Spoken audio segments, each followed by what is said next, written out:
Pope Francis ने Rohingya मुसलमानों का नाम लिए बगैर कहा है कि म्यांमार हर नस्ली इकाई के एहतराम को फ़रोग़ दे। ये बात उन्होंने म्यांमार के दौरे के दौरान वहाँ की रहनुमा आंग सान सू ची और फ़ौजी क़यादत के साथ मुलाकात में कही।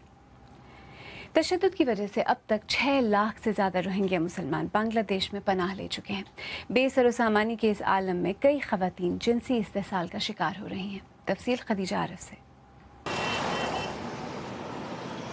कॉक्सेस बाजार का ये रेतीला साहिल दिलकश नज़र आता है, मगर अंधेरा छाते ही इसके तारीक गोशे नुमायां होने लगते हैं। यहाँ रोहिंग्या लोगों और मकामी बंगालियों के दरमियान लावारिस और कम सिन रोहिंग्या लड़कियों का लेन देन शुरू हो जाता है। 17 बरस की इस लड़की को रोहिंग्या मर्दों ने एक होटल के अंदर कनीज की तरह रखा हुआ था। मैं सफाई वगैरह करती हूँ, कपड़े धोती हूँ, वो मुझे खाने को देते हैं। रात में जब मैं सोने जाती हूँ तो वो मुझे बुलाते हैं, मुझ पर झपटते हैं। मैं उन्हें पहचान नहीं सकती, उनके चेहरे ढके हुए होते हैं। अगर मैं शोर मचाऊं तो मुझे मारते हैं, चाकू से डराते हैं और मेरा गला दबाने लगते हैं। एक और लड़की ने, जिसकी उम्र 15 साल है, बताया कि म्यांमार में फ़ौज ने उसकी मां को गोली मारकर हलाक कर दिया था। वो एक कश्ती में फ़रार हो गई। उसके पास जो कुछ था वो उसने कश्ती वाले को दे दिया।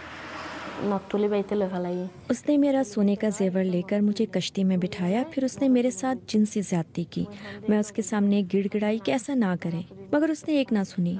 मैं रोती रही, मगर उसे रहम ना आया। जब वो बांग्लादेश पहुंची तो मदद की आस में एक मकामी औरत के साथ उसके घर चली गई। अब वही औरत उसे रात को कई मर्दों के साथ सोने पर मजबूर करती है। वो सारी रकम उस औरत को देते हैं। 3 मर्दों के बदले मुझे $3 और 2 के बदले $2 ही मिलते हैं। मुझे ये सब अच्छा नहीं लगता, बहुत तकलीफ होती है। जब 2 या 3 लोग एक साथ आते हैं तो मैं उनसे कहती हूँ कि ये मेरी बर्दाश्त से बाहर है। कभी कभार एक चला जाता है और कभी नहीं। वो मुझे कोई दवा खाने को देते हैं, जिसके बाद मुझे दर्द नहीं होता।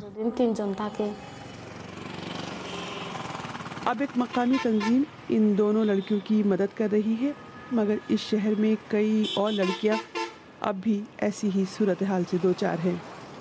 ये सब तशद्दुद से बचकर यहाँ आई हैं, मगर यहाँ एक और तरह के जहन्नुम में झोंक दी गई हैं।